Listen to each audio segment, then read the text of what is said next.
বন্ধুর সঙ্গে স্ত্রীর সম্পর্ক, বন্ধুকে খুন করে গ্রেফতার স্বামী। ঘটনা হুগলির পোলবায়। অভিজিৎ কি দিয়ে মেরেছে? কেন মারলো কেন?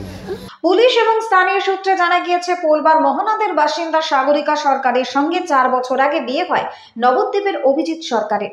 অভিজিতেরই বন্ধু রাজ বর্মনের সঙ্গে ধীরে ধীরে সম্পর্ক গড়ে ওঠে সাগরিকা। এই নিয়ে ভীষণ অশান্তি হতো পরিবারে। কয়েকদিন আগে মহানাদে মায়ের কাছে আসে সাগরিকা। সেখানে গতকাল রাতে সাগরিকার সঙ্গে দেখা করতে আসে রাজ। রাতে পাড়া শিব মন্দিরে বসে থাকে। সেখানে সাগরিকার স্বামী তার প্রেমিককে ছুরি দিয়ে আঘাত করে। জখম অবস্থায় তাদের চুচুড়ে ইমামবাড়া হাসপাতালে নিয়ে যাওয়া হলে মৃত্যু হয় যুবকের। সাগরিকার মা কল্যাণী সরকার বলেন, মেয়েকে দেখাশোনা করে বিয়ে দিয়েছিলাম। স্বামীর ঘরে অত্যাচার করা হতো তাকে। জামাইয়ের বন্ধুর সঙ্গে মেয়ের সম্পর্ক তৈরি হয়। মেয়ে ওই বন্ধুর সঙ্গেই থাকতে চাইতো। জামাই সেটা পছন্দ করতো না। কি নাম জামাইয়ের? অভিজিৎ সরকার। হ্যাঁ, কেন মারলো? মাইয়া ফোনে কথা বলতো রাজের সাথে। রাজ ওর বাড়িতে যাতায়াত করতো নাকি?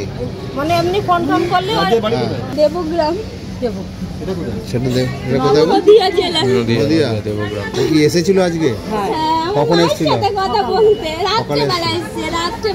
কোথায় ছিল?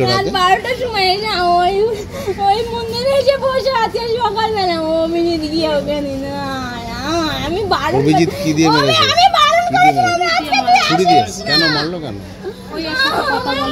সন্দেহ করতো নাকি? সাগরিকা জানান, আমি রাজকে ভালোবাসতাম। কাল আমার সঙ্গে দেখা করতে আসেও। আমার স্বামী আমাকে দিয়ে জোর করে ফোন করায়, জানতে চাই এসেছে কিনা। রাজ জানায় সে শিব মন্দিরে আছে। আমি গিয়ে তাকে চলে যেতে বলি। অভিজিৎ ছুরি নিয়ে এসে আঘাত করে। ইমামবাড়া হাসপাতালে দেহের ময়না তদন্ত হবে।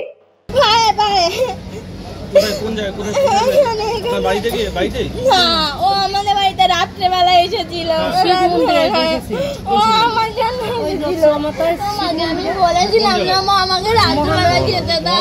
ঘটনাটি জানাজানি হলে পুলিশ ঘটনার তদন্ত শুরু করে এবং আপাতত ইমামবাড়া হাসপাতালে দেহের ময়না তদন্ত হওয়ার জন্যই দেহটি পাঠানো হয়েছে।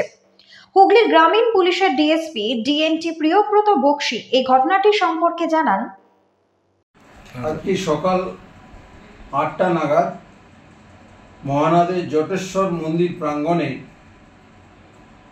নবদ্বীপের 24 নম্বর ওয়ার্ডের বাসিন্দা অভিজিৎ সরকার তারই পরিচিত এক যুবক রাজ বর্মনকে ছুরি দিয়ে আঘাত করে। রাজ বর্মন রক্তাক্ত অবস্থায় ঘটনাস্থলে লুটিয়ে পড়ে। স্থানীয় বাসিন্দারা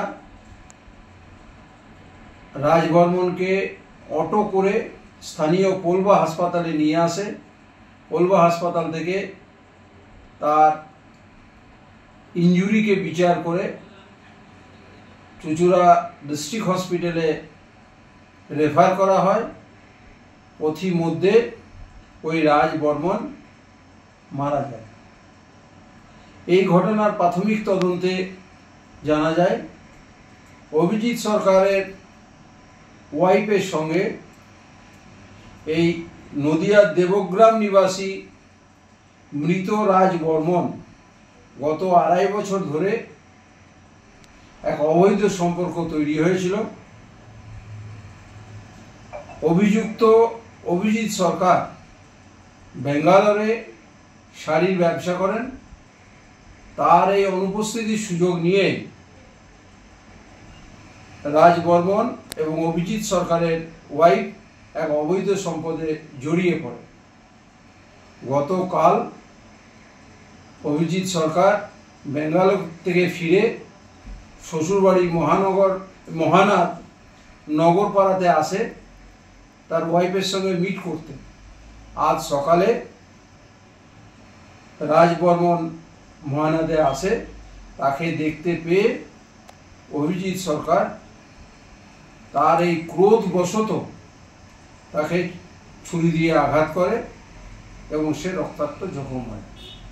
এই ব্যাপারে আইনগত ব্যবস্থা পোলবা থানার তরফ থেকে নেওয়া হচ্ছে।